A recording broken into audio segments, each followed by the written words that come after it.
So my computer remains down. I was hoping I would have it fixed up and I could do videos the normal way because I really don't like doing car videos for lots of reasons, or phone videos for a number of reasons. But, well, the show must go on, I guess. So we are at Avengers No Surrender Part 11. It's, so I actually really legitimately liked the last issue where Hulk just came in and started smashing people. The problem is that issue was also $1 more than other issues have been, with the normal price point of Marvel, $3.99. This issue was okay. It felt more like a retread of the last issue, and it still has all the same problems that the series has had up to this point. Things just feel really decompressed. Things are explained that don't need to be explained, or they're explained far too much detail, or just over too much time. It just, issues that could have been wrapped up in 1 or 2 issues take 4 or 5 instead. But in any case, yeah. So we keep going. We see that Grandmaster's team of the Black Order, which is a team that Jonathan Hickman created, is on its way to take the final Pyramid, which Voyager has locked behind this seemingly impenetrable vault. We found out last issue that Voyager was actually Grandmaster's daughter, and she was basically his way of cheating to win, but now she's gone rogue, and she seems to be playing her own game.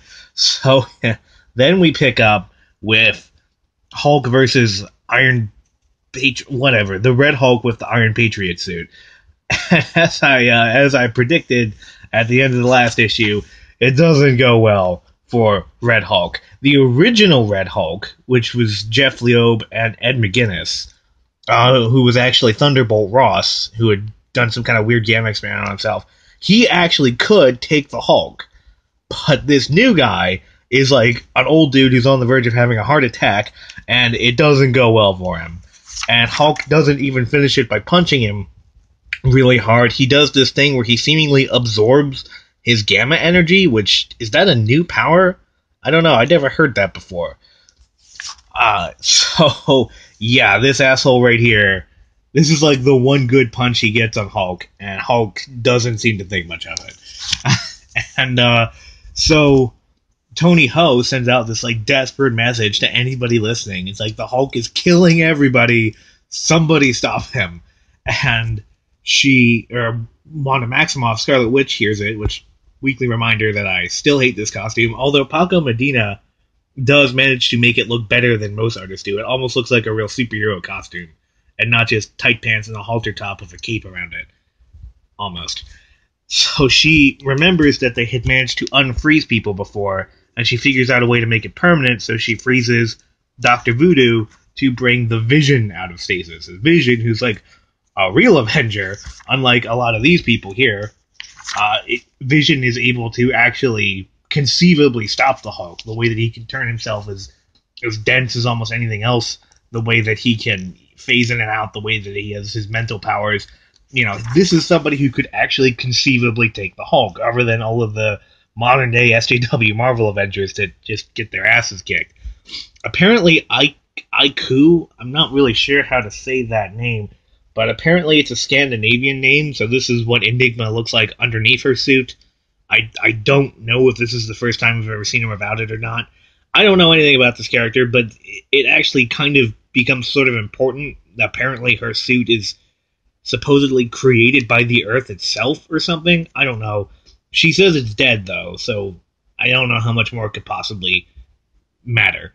Also, Pietro realizes that the people that are frozen in stasis, they have these little things going around them that only he can see because of his ability to perceive things at super speed.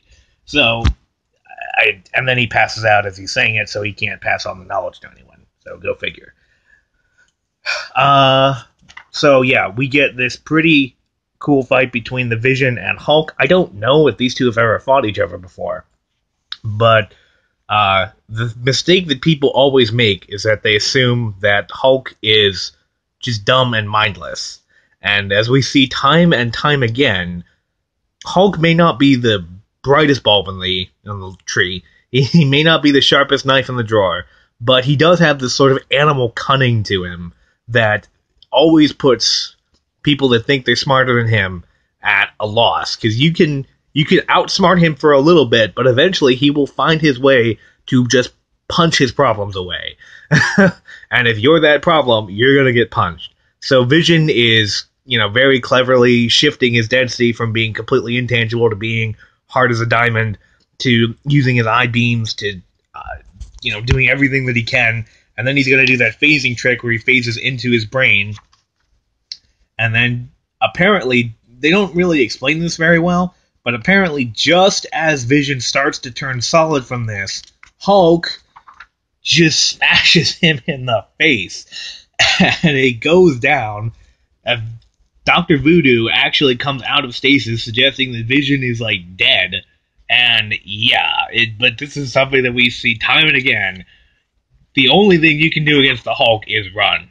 Just hope that he forgets about you. You can't be stronger than him. You can't use, your powers, whatever your superpowers are, they're not gonna beat him. You can't even outsmart him. There's nothing you can do except just get out of his way. And unfortunately, Vision is the one that finds this out the hard way. So then, the Challengers team shows up, because Hulk is actually on Challenger's team. We don't know the full details of how that happened, but Hulk is working for Challenger, and if he puts his hand on the pyramid, the super MacGuffin that Voyager has, the game between him and Grandmaster is all over. So then the other members of Challenger's team show up, and the Avengers are able to put up a surprisingly decent struggle against him, given how overwhelmingly powerful these two actually are. Proxima Midnight almost destroyed, she did destroy Avengers Mansion, and nearly killed everyone at the beginning of this event. And if it hadn't been for Grandmaster cheating and using his daughter Voyager as a ace in the hole, all the Avengers would be dead right now. All because of that one character. This issue ends with Tony Ho and Enigma, which, keep in mind, this is the only relationship that we see in this series. Right? These two right here. Wanda and Vision, they're not a thing anymore. Wasp and Hank Pym, I don't know where Hank Pym is, but I guess he's with whatever. The only relationship that we're seeing in this is a lesbian relationship, and the only other character that's expressed any kind of sexual interest in another was somebody that was hitting another guy that was hitting on Living Lightning earlier in the series. So it's stuff like that. It's just kind of annoying. So anyway, these two show up to fight the remaining members of the Black Order, and then at the very end of it, we see this purple energy, and it's Wonder Man who has gone full pacifist now, and he just wants to talk to Hulk, and that's how it ends. So you have this, this may actually work. Who knows? We'll see what's going on. And then we see the concept art for Voyager with the blue skin, which, if they had shown that early on, it would have given the game away. But this is by Michael Allred here. So this issue's kind of a letdown from last issue. The last issue, I genuinely liked seeing Hulk wrecking the modern day SJW Marvel Avengers. And in this one, it's just kind of retreading that. And the fact that it's just, only one thing really happens in this issue, which has been a consistent theme throughout all the other issues. One thing per issue. And it's in this one that Hulk, who had already been on a rampage, continues to go on a rampage, and then Wonder Man steps in to maybe stop him. Or maybe he'll just end up getting punched too. Who knows? So, that's Avengers No Surrender for this week. Tell me what you think. Tell me if you read this. Who am I kidding? Nobody's reading this. And supposedly it's selling well, too. That's what Englentine says in his weekly roundups, but I don't see anybody talking about it. I don't know. But tell me what you think. Like, comment, subscribe. In any case, this is Unmarked Chevron, signing off.